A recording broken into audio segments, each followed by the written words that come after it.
Hey everybody, Yehuda Sunshine here from Cyfluencer for another fascinating conversation in cybersecurity. We got Yo Moav, Evgeniy over here. How's everybody doing this afternoon? Super. Woo!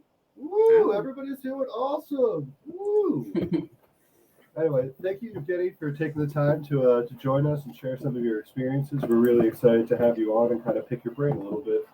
Um, Maybe we could start off. You could explain a little bit about yourself, some of your background, and kind of some of the experiences that really guided you to your current position. Sounds good. Thank you. I'm very happy to be here today. Thank you very much. I've been around for quite a long time. I started my career actually in Israel in the Navy, where I did a variety of stuff from installing computers, Linux, Windows, learning about network, how the physical connectors are working, how to actually make them as well myself. I spent 5 years in Israel Navy. During this time, I went to learn more about Windows. It was 2000, and during this time, learn about DNS, DHCP. In my mind, some of the core stuff that majority of the people that want to start in cybersecurity need to know. Because if you don't know how the network is working, then you're going to be having hard time on the longer run to understand the other concepts. When I finished and graduated the Navy, I went to work for Checkpoint in Israel, in QA, where I went very deep on understanding how firewalls working. And probably this is the place where the cybersecurity career started. Firewall is this magic device that everybody like to blame because every time you make a change on a firewall, somebody is usually unhappy and they always blame the firewall. So by being a firewall engineer later on, when I moved from Israel to Canada, Toronto, to work for Horjuve Group, I had the opportunity to learn about everything else in the network because everybody always blamed the firewall. And I was running between many enterprise customers, deploying variety of firewalls, checkpoints, Palos, Cisco's, Junipers, helping customers to architect and design their infrastructure, fixing the problems, and slowly learning about everything else that it's around in cybersecurity. Later on, I moved to manage the team of professional services people that also helped customers, and it spread a bit more. Network security, IPS, IDS, WAF, load balancers, endpoint security, variety of different, there's so many different flavors of endpoint security right now Mhm. that enrich my knowledge about different aspects as well. Then I did quite a big project around DLP, data leakage prevention, for one of the banks in Canada. It was an eye-opening on how very, very, very big customer need to take something very fundamental and integrate it in their environment for all the aspects. And slowly, slowly, I moved to the place where I realized I want to help enterprise customers to design better networks, to make sure they actually utilize the equipment and the vendors and the tools they have. And I've been doing this type of work for the last 6, 7 years with architecture, working with customers, working with vendors, working with our sales team as well to educate them, to educate the customers on variety of different tools, on variety of different techniques, and figure out what we can do to make the architecture better. Funny fact, and when I started, we spoke about 5, 7, maybe 10 different technologies. It was a firewall, antivirus, email security, URL filtering, maybe something else. Right now, there's more than 3,000 different vendors. There's probably more than 100 different categories of, Wowza. of stuff, blinking lights that you need. New Gartner categories rising every Yes, day, right? yes. And there's no longer blinking lights because now it's in the cloud. It's somebody else's data center. So they're blinking over there. We don't know how they blink, but it's all virtual. It's become very, very complicated. I have customers that has 40 different vendors. I have customers that have 150 different vendors. Just 150? Just Just 150 150? vendors. Why not? So Why how? not 200? If we don't, if we I want to go into some supply chain stuff, Yeah. we could just keep on adding into the multiplier effect. I mean, it's amazing to hear this scale of experience. Just to kind of take a little break here and see how you've kind of grown and changed and evolved in all of this. So I wonder if we could kind of bring the clock back a little bit and say, you said that your first main experience in IT and cybersecurity was with the Israeli Navy. How did being in the military at that age form your thinking in approach to cyber risk? And for a lot of people in the audience, they're coming from a variety of different backgrounds, and some are not necessarily coming through higher education, and the military is a way that's really cultivating their thinking. So how, for you, in your experience, do you think that this kind of shaped you? And for other people out there, why do you think the military is a great stepping stone into the IT world, and especially in the startup world? It's a very good question. This actually, I think, the first time somebody asked me this question, so I'm very grateful for this. And there was a couple of very fundamental lessons that I learned. In military, I think the first lesson you learn is, how can I do the least as possible? This is the first thing you get in the military. It's like, what can I do that nobody will pick me and I will just hide somewhere? And then you realize very quickly, and this has changed the way I'm thinking when I work with many, many enterprise customers. Because I was working in the Navy, and it's almost like I think about this on a different scale, a mechanic shop, but on a different scale. And a ship will come in every few months, year, 2 years for maintenance. And I realized if I will do, excuse my French, half-ass job when the ships comes in, when it come back in a year or 6 months, I will have to do this job again, or it will become worse. So it teach me that if I spend more time right now, if I plan what I'm doing and do a good job right now on the fundamentals, when it come back next time, I'll just wipe the dust, say, guys, you're good to go. So spending more time thinking about the fundamentals in the beginning will probably save time and make the product better on the long run. And you think that because the military, there's real world consequences where you can't just say, this is a theoretical, I'm going to write a paper, I'm going to show up to some class or not show up to something, that really changes the thinking. Because I know that a lot of people in Israel, there's this idea that because you're in this high pressure situation, you don't have the opportunity to be frivolous. You really need to prioritize your organization and really think critically. So do you think that the military, more so than higher education, forces you to think in these real world scenarios and understand the risk on a higher level? Yes, military definitely help you to see real consequences. It also teach you a lot about what you call in cybersecurity availability. We're not just building stuff. We want to make sure they're survivable. There's high availability. There's redundancy. And in the military, we always assume whatever we build may fail. So what if it failed? What we do in this case? You probably know there's a lot of examples how ships are designed. Every location a ship can be sealed, and in case water comes in, it can still float.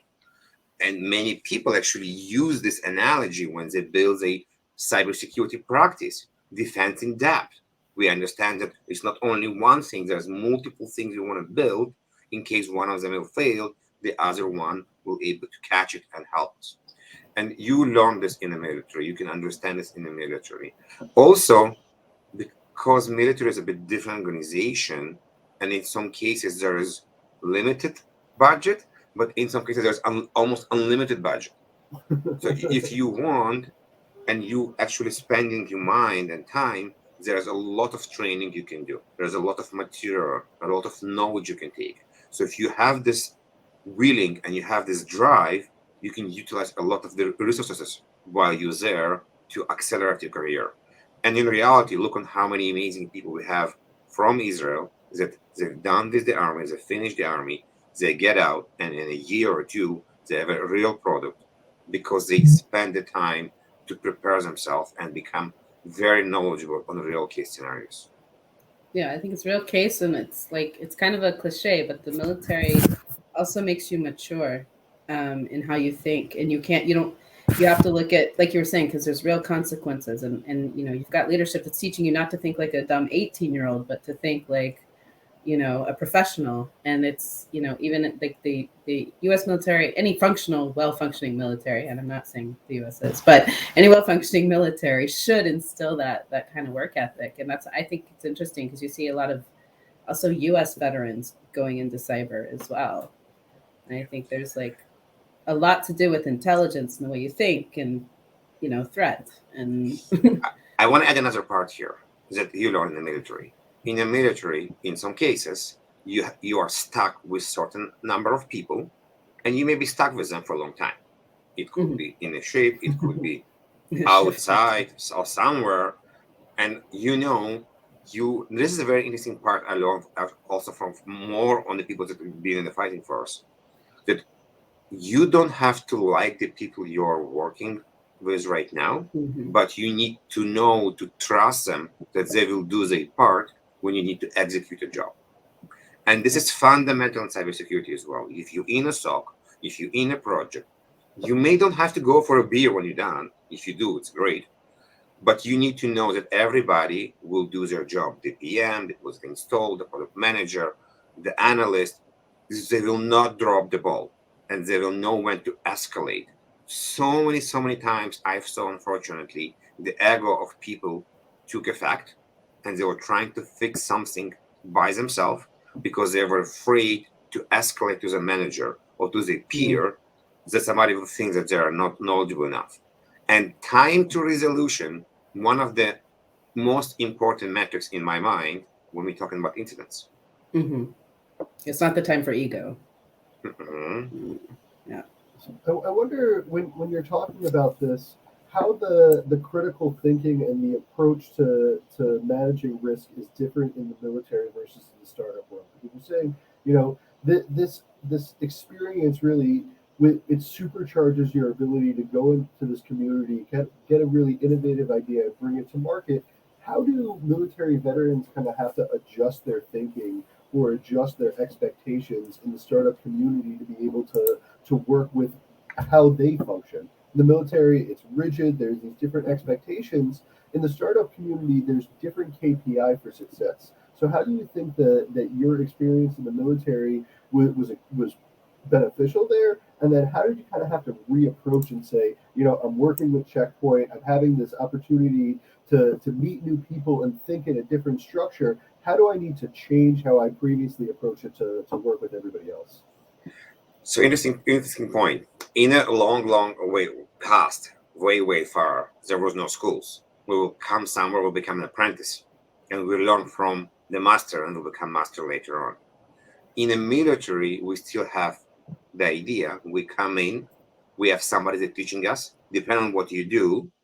But most of the roles, there's a senior person that's doing what you need to do right now. So you have a time to learn from them, especially in technical jobs. You have a time to learn from them to understand what they do, and they will teach their approach. For example, if there's a problem somewhere, I learned this also in the military. You're not just trying to jump, let's try here, let's try there, let's try it in the end. You figure out, okay, I have a problem from here to here. I'm gonna go sequentially from left to right, step by step until I find the problem. I'm not gonna jump and just kind of, maybe it's here, maybe it's there, maybe it's there. Because you do this at a younger age. You're kind of jumping all over the place without going step by step to find the problem. In reality, it's much quicker to do this than just jumping and guessing. So this is one part that I also learned, and the idea of you come and you learn from somebody else that been there, that know what they're doing, and they will teach you. In a startup world, how often we hear learning on a job? You come somewhere, like, go do it. Do what? You figure out. You're smart. We pay you a lot of money. You need to know what you're doing. It's like, and that guy is also learning on the job. He's like, I'm trying to figure this out. You'll figure it out on the side, and then collectively we'll kind of make the sales call work, right? It's tough. Yeah. So this is the startup community. And startup community, in many cases, you don't have a title because you're kind of doing every day something else, and you need to figure out how to do something else. So not a lot of time we have the idea of mentorship. I think right now this mentality changing with the amount of startups. People realize if you don't have mentors that will help you to get there, it's going to be harder. And in the startup world, there's always this idea of the chicken and egg. Do I sell the dream, or do I actually build the product and then I start selling the product? And in interesting case, because I talk to vendors a lot, especially part of the podcast. We didn't talk about the podcast a lot. But one of the reasons me and Dimitri started a podcast 2 years ago is because of all these blinking lights and because of people had shelfware or the idea of people buying stuff and not deploying them. So we wanted to avoid and help people to educate them that before you buy whatever, you can understand what actually you need, and then you buy and you're gonna deploy this. And when I talk to startups right now, especially the new one, I tell them right now, you have to start figure out your marketing plan even before you starting to create the product. Because by the time you finish, the inertia of people know who you are will take 2, 3, 5 months. So you need to start screaming loudly what you're going to build or what you're doing. And it's changing. This It's is very interesting. Yeah. Yo, what were you gonna say? No, I was gonna actually just ask out of curiosity, like let's just say, what percentage of tools do companies buy that they don't really need or use? So they may need, but they Right, or may not use because Mhm.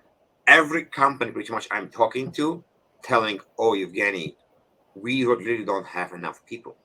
We struggle with the amount of work we need to do. So they're constantly in this idea of putting fires and not developing. This is why managed services providers are doing really well, as for Jira Group, for example, because people understand they can offload the work to someone else and then they can build things. And they don't have time to look on these tools, to look on all the dashboards. Right. This could be 10, 20% easily, depend on the company, depend on how big is their cybersecurity team as well. Seems a And shame for smaller businesses maybe that don't have a lot of budget to waste even 10, no, 20% on they don't, and they don't have time. And it's we all talk right now about the problems that we don't have enough qualified staff in cybersecurity to help us, and everybody want to have a CISO. Doesn't matter how big you are. 10 years ago, there was no idea of CISO in majority of the companies. There was cybersecurity manager. Who are you going to fire as soon as you had a cyber attack? You didn't have somebody who was so clear cut. So this is an interesting point. Let me ask you this part. What do you mean if or when? If you're gonna have a cyber attack, the reality right now that you need to figure out in one point of my business, somebody gonna attack me. I gonna have a problem. It's not a mystery. And if you don't believe us or me, go to cyber insurance. They're the best people that tell you. Like no. If you want cyber insurance, you have, and majority of the companies will require you to have cyber insurance if you want to work with them, because they want to make sure you're going to be there. And when you go to cyber insurance, they're not going to just give you millions. They're going to ask you, oh, what do you guys do? Do you have an IPS? Do you have a firewall? Do you have an endpoint? Are you NIST compliant? There are many, many questions. We're trying to standardize this part as well. So can we ask you something controversial here? Yes. Since you're already fired up, what do you think the responsibility of the CISO is now compared to 10 years ago? It's not just, filling in this role where previously people didn't think there was this expectation or a need. How do you think that they've changed?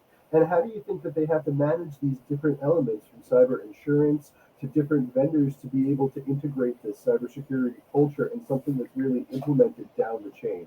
Because it's great to have a conversation. It's something different for that person to be influential throughout the organization and really change the cybersecurity posture. So first of all, I'm not a CISO. I'm an architect, so it's a bit different. I have my own view, but still, in the current world, the CISO needs, unfortunately, because there's a lot of responsibilities, they need to be technical savvy as well, but they really need to understand the business.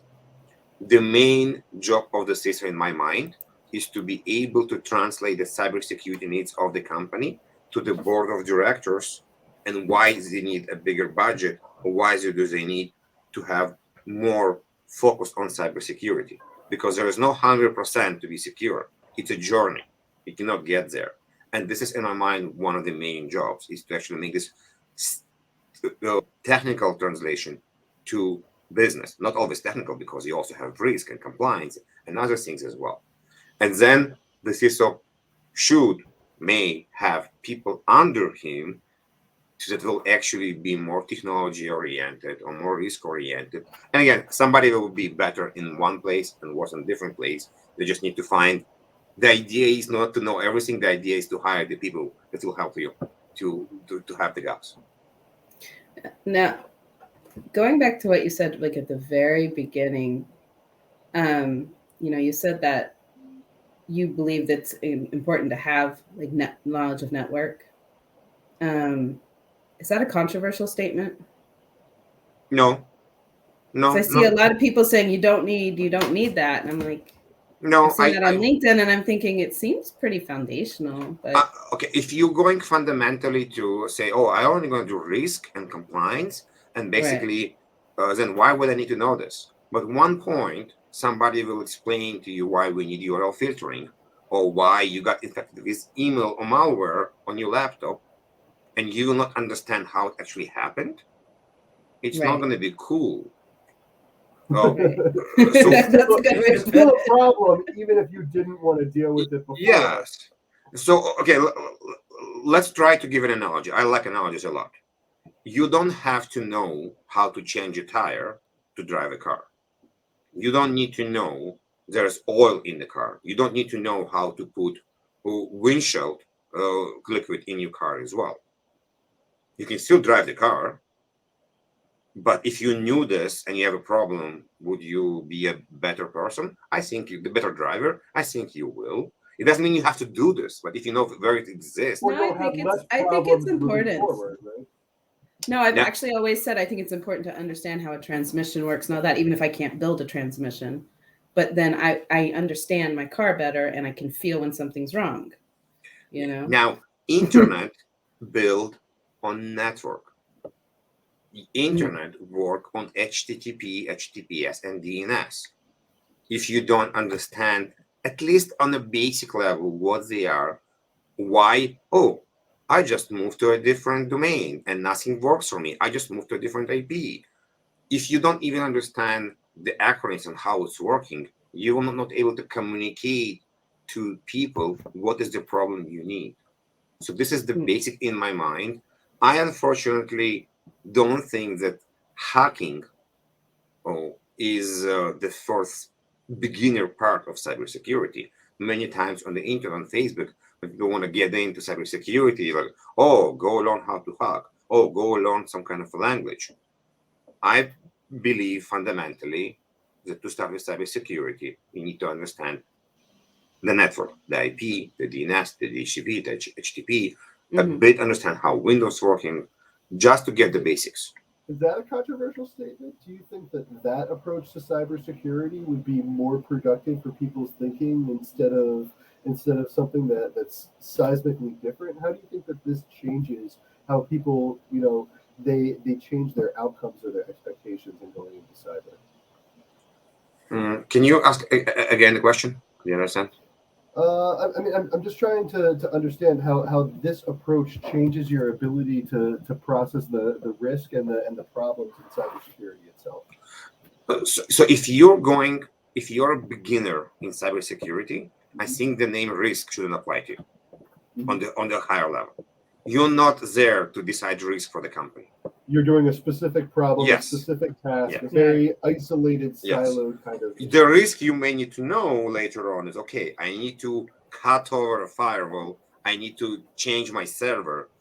I need to be able to explain what is the risk of doing the task I'm doing right now. What is the impact of the work I'm doing right now?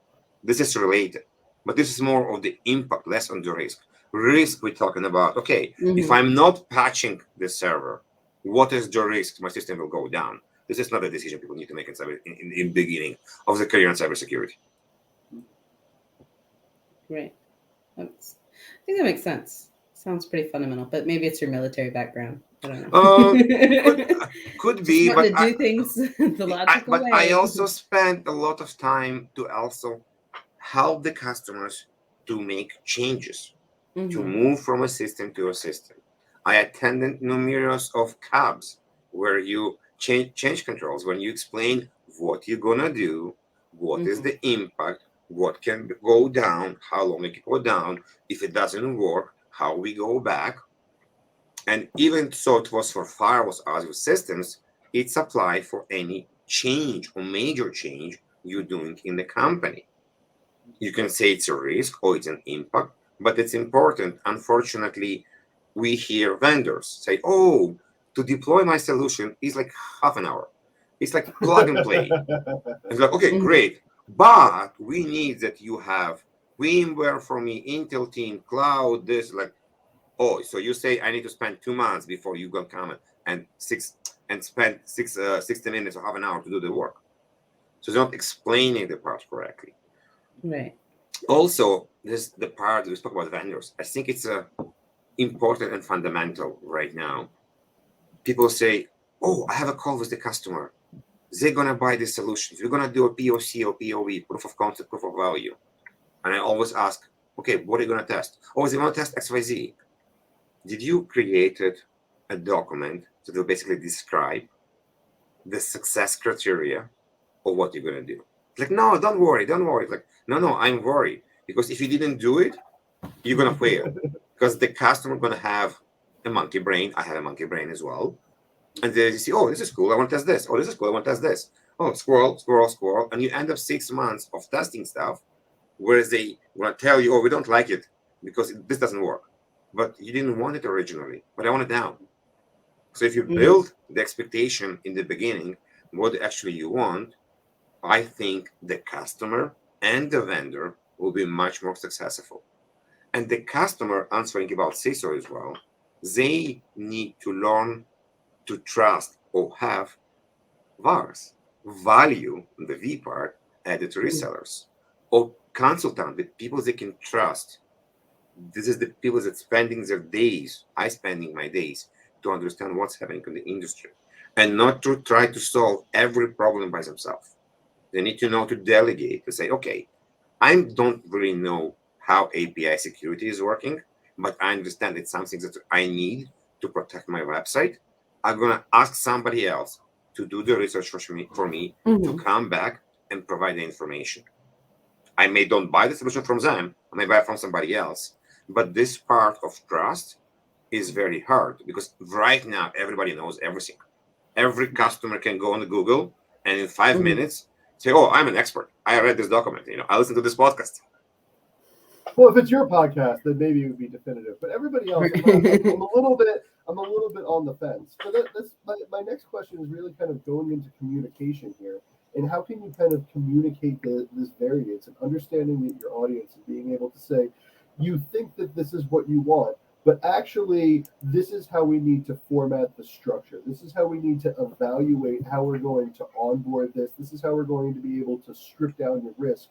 And I know that you think that there's this fire going on, but I need to be able to articulate that very, very clearly. So from your experience, how do you kind of communicate that? And I wonder, the East-West kind of thing, going from Israel, where we're a very forward-speaking country, to going to Canada, where people, I don't want to say that you're more proper there, but potentially people have manners. And I wonder how you have to change your style, and especially in IT, if it's similar, being able to communicate these key points, or if you need to kind of change your approach because you're dealing with different kinds of people. So I'm doing two things. I do first say, guys, sorry, I'm Russian Israeli, so I'm very direct.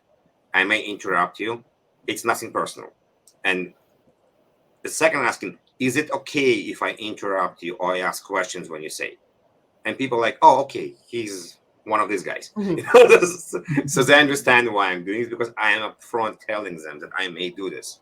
And I also tell them, Mr. Customer, I may gonna ask you more questions. You may feel like I'm drilling you, but I'm not, because I'm trying to get answers for the questions to make sure the outcome of the conversation on the information we need to provide to you is up for your expectations. We want to make sure we remove all the gray zones and all the unknowns, because in the end of the day, you're my customer and it's my job to give you the product, the outcome, the document, the report that you need, not what I need. And it almost sounds like a patient-doctor relationship, right? There is a lot of communication. And it's like you've got the patients who read WebMD or their podcast, right? And they, you can have that, and then you're having to also, explain to them, ask the right questions and ask a lot of questions, or you're not going to come to the correct, like you're not going to make the correct plan for them. So yeah, right? I'll tell you a secret. So there is technique I use all the time. A lot of my peers use all the time, because in the end of the day, I want the customer to speak. Mm-hmm. Because if I will speak all the time, there's no point. The customer to tell me what's happening. So I can ask you, yeah, do you like white or blue color? And you will say white or blue. Well, Yeah. I can ask you, what color do you like? And you will say blue. And so basically, in the both of these questions, you answer in one sentence or one word. Right. But if I ask you, can you describe the color you like? Right. And why? I'm going to tell you about how much I like Milka Purple, that cow. Then you have to speak. Right. You have to actually articulate. And in some cases, the people on the technical level not always want to open up, not always trust you to open up. So your job as a consultant, as an architect, as a professional person, to let the customer feel that they want to talk to you, that they want to open up. You're basically almost like a doctor. You want them to tell you what's happening, that you will able to help them, to guide them correctly. And I'm not there to take their job. I'm definitely not there to get all the secrets and get their job. Like, it's okay. I don't need You're this. there to take their money. You're not here to take their job. Right. That's all you need. But it's very interesting to hear how effective it is to be forthright and kind of understand how you operate in communicating to other people. This is who I am. This is the structure. You don't need to feel antagonistic or pushed off. This is how I approach something. Being very clear, and then trying to adapt to everybody else kind of in consort. Because if you're not aware of yourself and how you approach something, it's very, very difficult to be able to convey those concepts. So I think from my perspective, it's very interesting to hear this evolution of experience, and from military to startup to consulting, and being able to see how you process all these different touch points, and how you've grown and changed, and how you kind of see how all of them have evolved your thinking. And I just want to thank you for taking the time to speak to us. And where can people find out a little bit more about you? How can they find out about your podcast? Follow you on the internet? Where would they be able to find out? Find me on LinkedIn. It's very easy. It's only one, Evgeniy Kharam. There's another guy, but he's an English major in US. So Evgeniy, and the last name Kharam. Quite easy to find on LinkedIn. The podcast is security-architecture.org, the website. Also relatively easy to find. Or if you go to my LinkedIn profile, you're able to find the podcast. And Dimitri is there as well. Horjove Group, now Cyderis. We just changed the name last week. It's also quite easy to find. Congratulations. And I'm always happy to connect on LinkedIn. The podcast right now in season 4, we're covering browser security and browser isolation. Very interesting topic with many companies, Israeli companies as well. Interesting. I will say the pro tip, the easiest way to find you is probably your hashtag Cybercats. I heard about this one. Do you know the story about this? Worldwide renowned. Please tell us. I'm the sole follower of this hashtag, yes. But do you know the story about this? I'm number 2. Can you tell us? Our audience might not know. We're privy. We happen to our insights. Yeah, I'll tell the story very quickly. I was talking to a friend of mine. And also he has a great podcast in New York as well. He's doing a lot of shows and live speaking, and also physical meetups as well. David Raviv, and we're kind of talking about sometimes you put on LinkedIn, people not always seeing us. Somehow he's talking about hey, people care about cats. Like people, when anytime you see a cat, people just put something. He's like, you know what, David? I'll just for the hell of it, I'm gonna record a couple of videos with the cats, and let's see how it goes. And I went to my sister and I recorded the video. This is how it all started. I've been waiting for him. I was talking to him yesterday. I was literally talking to David Raviv yesterday. He's amazing. He's an amazing human being. Yeah, I could see that, and I could definitely see his energy and his approach being like, what's going to change the critical thinking in cybersecurity? A cat. And I think he's correct, because I'm energized seeing you and that cat. It just makes me want to think, I need to put this into gear. So with that said, thank you so much for taking the time. We really appreciate it. Definitely, everybody should check out the podcast. Yael, always a pleasure. Everybody have a great evening, and we'll talk to you guys soon. Feel good. Thank you very much. Right. Thanks. Bye. Bye.